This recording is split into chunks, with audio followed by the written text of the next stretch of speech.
So what's up mga kabadji, no? Grabe yung mga nagbabagsakan yung mga screenshot guys. Pasabog parang tipong nuclear bomb na pinagsasabog sa mukha nung dalawa, no.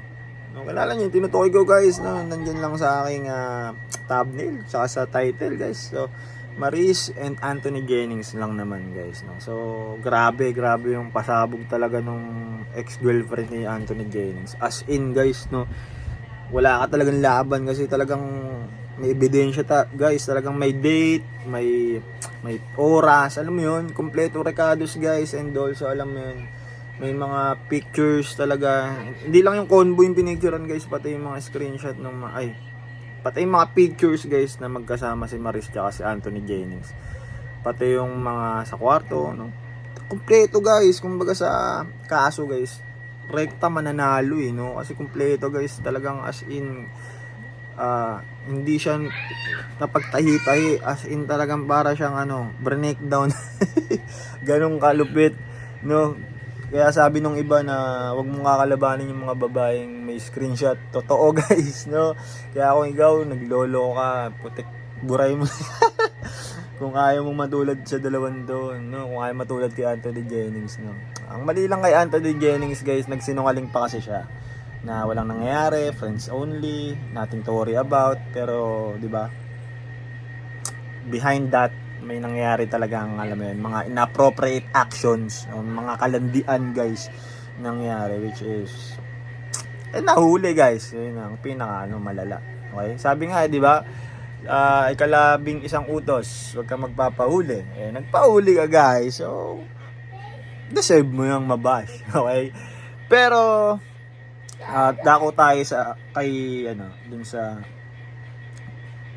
ex-jowa ni Anthony, Jam Villanueva, if I'm not mistaken. Tama nyo na lang ako guys. Hindi ko siya natitake or di ko siya tinitake as atake guys, kasi bitter lang siya or di siya makamove on. No guys, no way. She have the right to do that. Why? Kasi nasaktan siya guys. Okay? Kasi di ba, ang sabi ni Jennings, wala yon, trabaho lang, no. And nagpakamartir siya guys na doon na kahit yung mga messages nila is parang di ba, hindi na talaga siya pang kaibigan, hindi na siya pang tropahan. Tinitiis yun ng jowa, okay, nung ex-jowa ni Anthony Jennings, para lang isalba sila or para lang hindi sila mag-away. Pero itong si Anthony Jennings talaga is napaka, alam mo yun, sinungaling siya in a way. Kaya talagang hindi ko masisisi ito ang si ate girl na mag-expose, kasi unang-una sa lahat kalaban niya artista. Okay, and also syempre di ba, ang mga Pinoy ngayon is more likely mas naniniwala syempre sa mga mas madalas nilang nakikita. Okay, yan. Maniniwala sila kay Maris, maniniwala sila kay Anthony. Kasi ayun yung mas madalas na i-interview, mas madalas na nasusuportahan ng management nila tungkol sa mga issue. Okay? Kumbaga may mga support, may mga supporting cast itong dalawa. Compare nga dito sa pribadong tao na si Jam Villanueva. Kaya naintindihan ko siya guys, okay, na hindi ito pang-atake dun sa dalawa para masira yung career nila, which is ngayon talagang masisira yung career nila dahil sa nangyari. Pero alam mo yun guys, natutuwa nga ako na in-expose niya yung dalawa, kasi syempre di ba, maraming humahanga diyan sa dalawang yan. Isa na rin ako dun guys, isa na ako sa humahanga nun, lalo na sa Can't Buy Me Love nila guys. Dun sila talagang yumabong talaga yung career nila, kasi nga talagang may chemistry sila guys. Okay, though hindi sila ganun kasikat katulad ng mga Kat din, yan, mga ganyan, o kaya Katniel, no? Wala pa sila sa mga ganung auraan, pero pausbong na sila. Kumbaga mga rising star sila na pwede na posibilidad na mapunta sila sa ganung sitwasyon or sa ganung estado na pwede silang maging love team talaga, as in kakikiligan ng iba. Pero ayun nga, pausbong pa lang sila, sinalop na sila ni Jam Villanueva, no, which is ayun, nakaka-admire din kay Jam kasi talagang hindi siya natakot. Okay, na 'di ba, may mga utos pa si Anthony Jennings na alam mo yun, na mag-private muna yung ex-jowa niya para lang malinis yung walang kumalat o whatsoever, para matahimik lang yung issue. At ginawa naman yun ng ex-jowa niya just to make sure na hindi siya iiwan ni Anthony Jennings. Alam mo yan guys, lahat ng pabor ginawa naman ng babae para kay Anthony. Pero itong si Anthony lang talaga yung medyo, alam mo na yun. Okay, medyo nagpasilaw talaga guys. Okay, sa init ng katawan. Okay. Ito naman guys, si Maris naman, okay. Hindi siya nakakaawa in some point. Okay. Kasi alam naman natin kung paano siya gumalaw. Rich kid siya or bratinela yung kanyang mga acting-actingan. Okay. And also ganun pala talaga siya sa totoong buhay.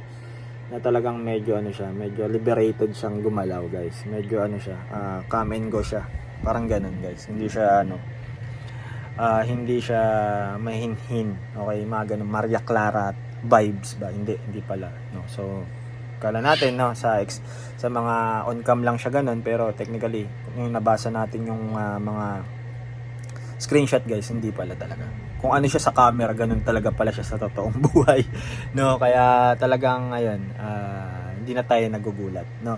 Actually guys, hindi nakakaawa si Maris kasi marami ng ganyang na issue, pero nakabalik din agad sa show business kasi nga is talagang alam mo yun na parang gano'n na sila nakilala, hindi na bago sa tao yun, kumbaga nalunok na ng tao yun, so tinatanggap na lang sila every time na nagkakamali sila kasi gano'n na talaga sila kumbaga wala na nakapag-adjust na yung tao, di ba? Katulad nila Baron, ayan, di ba, dati si Baron talagang tarantado, pero ngayon di ba makikita mo na talaga nagbago na si Baron, kumbaga tinatanggap lang siya palagi kahit may ginagawa siyang mga kaangasan sa buhay or mga kalokohan sa buhay, tinatanggap siya ng tao kasi bukod sa magaling siyang artista is nakikitaan ng pagbabago, kaya kahit na paulit-ulit siyang nagkakamali, pinapatawad siya kasi kilala siyang ganun na siya. So parang immune na yung tao sa ganung ugali niya. Sino pa ba? Rosana Roses guys, kasi di ba alam naman natin na may mga dati rin siyang issue patungkol nga talagang siya maano yung dila ni Rosana walang pigil yun, kapag may gusto siyang sabihin, sinasabi niya talaga which is okay lang din naman sa tao kasi talagang totoong tao pero tinatanggap siya paulit-ulit ng tao, no, na kahit na may mga kalokohan din siya nagagawa, may nasasabi rin siyang hindi out of line na pagdating sa TV, okay, pero tinatanggap siya ng tao kasi ganun siya doon na si Rosana Roses, okay. And ngayon nga sa Batang Quiapo nga siya, sunod-sunod yung kanyang mga project sa ABS-CBN, no? Pero ito si Maris, parang ganun rin siguro siya, papalipasin niya lang to ng very light and then suddenly boom, babalik na ulit siya sa show business na parang walang nangyari. Ang talagang affected dito guys is itong si Anthony Jennings. Why? Kasi di ba sa mga interviews, sa mga forum or sa mga yung mga ambush interview sa kanya na talagang galing siya sa ganun, galing lang siya sa hirap or whatsoever, family oriented siya, breadwinner siya, ganun siya nakilala guys kumbaga kung ano yung nakikita natin sa kanya sa on screen, ganun din siya sa totoong buhay na parang lang siya, simpleng tao lang siya, simpleng lalaki lang na nangarap mag-artista and natupad nga yun, and also di ba para kumbaga nag-umpisa talaga siya sa pinaka-ilalim bago siya nakilala at doon, ganun talaga as in kumbaga hindi typical na mga baguhan ngayong artista na talagang kamag-anak lang ng artista, may kapit, siya talaga nag-umpisa. So nakilala siya as ganun na nakaka-admire noon nung hindi pa natin nalalaman tong screenshot reveal. Ayun yung pagkakamali ni Jennings guys, nandun na siya so nakakaawa siya. Kumbaga ang hirap ng ibalik yung tiwala ng tao sa'yo kapag alam mo yun, gumawa ka ng isang katarantaduhan na malala. Okay. Kumbaga nagpakilala kang sobrang bait mo or sobrang simple mong tao and then makikita na iba ka pala. Okay? Mahirap siyang ibalik, guys Unlike dun sa talagang malokong tao na and then nagloko. Kumbaga, ang sasabihin lagi ng tao, stereo talaga na parang ganyan na siya wala tayong magagawa. Pero yung mabait ka on screen, mabait ka sa interviews mo, and then suddenly, bam, may malalaman tungkol sa'yo. Bash ka talagang malala guys, sabi ko sa'yo. Ayun talagang katotohanan ng buhay, no? Kaya kung ikaw, okay, kung mabait ka talaga, magpakabait kang tuloy-tuloy. Okay? Pero ayun nga guys, na nakakaawa Anthony Jennings kasi talagang nandun na sila tinignan ko nga yung ano mga brand deals nila or yung mga sponsors nila.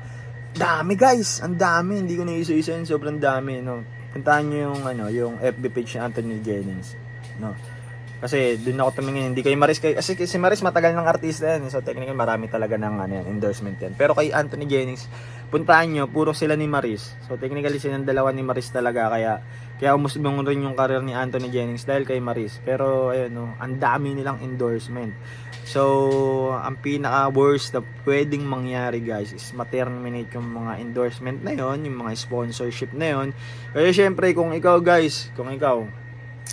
sponsored, nagpa-sponsor ka para ma-promote yung produkto mo, tapos may issue pala tong mga yung mga promoter mo, ay putik, talagang na guys, ikakat ko talaga yung kasi baka madama yung produkto ko sa ginawa nila no. Do, 'di ba? Sinasabi nga nila is tag dito. Kahit bash yan, kahit yan, promotion ka rin yan. Pero hindi guys, lalo na kung kilalang branded tuloy. Kung kilalang brand yan guys, talagang X talaga guys. No. Ayun yung pinaka-worst na mangyayari. It's either tatapusin lang yung kontrata or ite-terminate lang, no? Kung may mga agreement na gano'n na if ever may sudden things happen, pwede nating i-terminate yan, no? Agad-agad. Ganon, parang ganon. So sana wag naman kasi kawawa talaga sila pareho. Pero wala tayong magagawa kung no. Deserve din naman nila dahil nga may lokohan portion. Ang nakaka-alarma lang guys, talagang parang si Maris, no, talagang open up siya talaga, may smoke and fuck pa, mga ganun pa siya. You miss my body. So technically parang may nangyayari sa kanila, and di ba may mga sarum pa nga, naiiwan pa yung mga sweater and some stuff.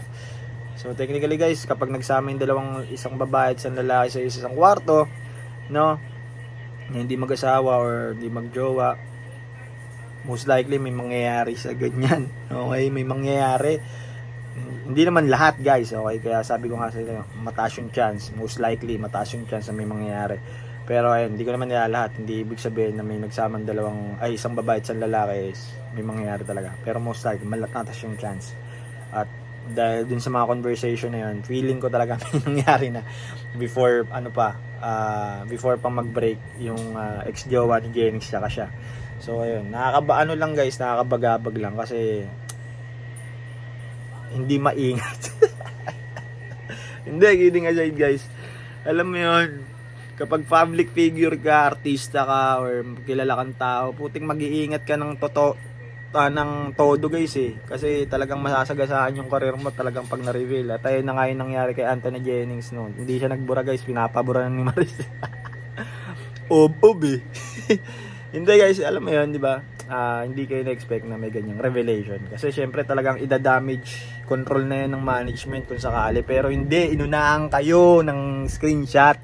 Wala nang damage control. Ng damage control nyo na lang mag-off kayo ng mga comment nyo dun sa inyong mga social media platforms, IG, FB page, YouTube kung meron man. So yan, wala. Pero ang pinaka masaklap dyan guys, ayun, na parang pausbong pa lang sana, no? Rising stars pa lang sila guys. Okay, kumbaga pwede na sila, wala pa man sila dun sa mga Katden or Katniel, sino pa ba? Yung mga Lisquen, sino pa ba? Ayan, sila Nadine Lustre, si James Reid, Jaden. Wala pa sila dun sa ganung kalibre guys. Pero pwede na. Okay, kumbaga maaari na silang magsulo ng programa if ever gustuin ng management kasi may chemistry na sila. Dati kasi dun sa Can't Buy Me Love, dun sila umusbong, side love team lang sila ni Bel Mariano tsaka ni Donnie, pero effective sila guys, at ayun yung nakita rin ng mga tao. So kumbaga pwede na silang magsulo ng hindi na sila supporting cast lang pagdating sa love team, pwede na silang magsulo. Pero ayun nga, dahil sa nangyari, wala na, GG na agad guys, wala, X na guys. Pero ayun, ano masasabi nyo guys? For me, sa akin, deserve naman nila yun. Kung ano man nangyari sa kanila, anumang bash, panlalait, mga memes, no? Deserve naman nila kasi talagang may ginawa naman silang mali. Okay. May sinasabi nga yung iba na parang grabe kayo mga ano. Ganun talaga guys, okay? Kilala naman tayo yung mga Pinoy, talagang dadaragi natin yung mga ganyang tao eh. Pero okay, wag naman sana umantong talaga na parang alam mo yun, talagang maano mo na tawag dito, talagang dudurugin mo na yung tao. Wag naman guys, wag naman. Kumbaga ano lang, laruin lang natin, gawin lang nating meme, pero wag natin i-chat na parang kung ano pang mangyari, ano. Pagdasal na lang natin sila guys na sana matuto sila sa mga leksyon na nangyari. Sana maging malaking leksyon ito sa kanilang mga buhay, especially kay Anthony Jennings na nag-uumpisa pa lang sumikat. Okay? At sana sa mga susunod nilang relasyon, okay, hindi na sila makatagpo ng mga katulad nila. Okay, sana pag dumating sila sa relasyon, sana maging maayos na sila and sana matuto na sila sa mga nangyaring hindi kanais-nais. At ang huli, magbubura ka. Hindi, joke lang. Wag. No? Hindi natin to tolerate yan, guys. Wag. If nasa relasyon ka, wag kang magloko, no? Kung ayaw mo na, iwalayan mo na lang. Sabihin mo na may nafo-fall ka na sa iba. Mas mabuti na yon, masaktan siya ng katotohanan kaysa saktan mo siya ng kasinungalingan. Okay? So, yun lang mga bagang. Maraming salamat sa inyo, guys. Ngayon lang naman ang aking mahababang reaction patungkol nga dito kay Anthony Jennings at kay Maris at dun sa kanyang ex-jowa. Okay? So kayo guys, what do you think? Comment down below kung may mga experience kayong ganon at kung ano yung mapapayo nyo at kung ano yung masasabi nyo sa mga ganong pangyayari. Peace out! Bye!